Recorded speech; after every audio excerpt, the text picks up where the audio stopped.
Hello बच्चों, welcome to educate G with ज्योति।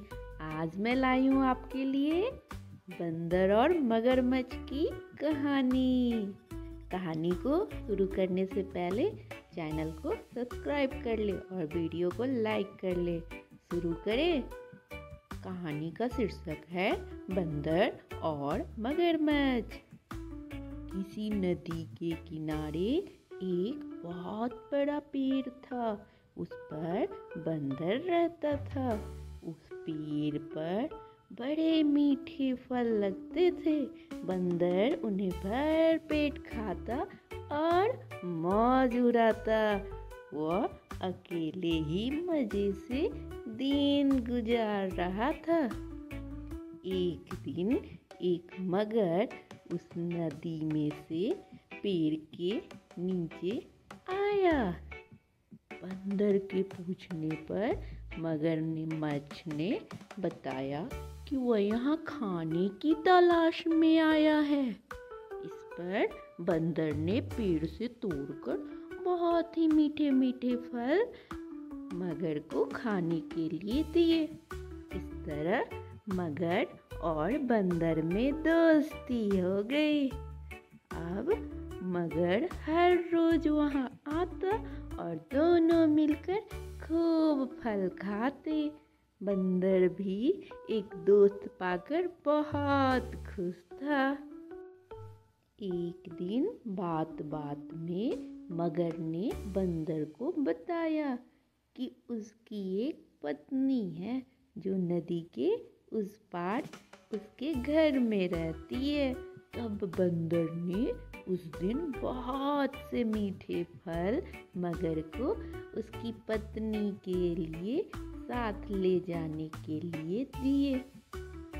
इस तरह मगर रोज भर पेट फल खाता और अपनी पत्नी के लिए भी लेकर जाता। मगर की पत्नी को फल खाना तो अच्छा लगता था, पर पति का देर से घर लौटना पसंद नहीं था। एक दिन मगर को पत्नी ने मगर से कहा, अगर वह रोज रोज इतने मीठे फल खाता है, कौन खाता है? बंदर। तो उसका कलेजा कितना मीठा होगा। मैं उसका कलेजा खाऊंगी।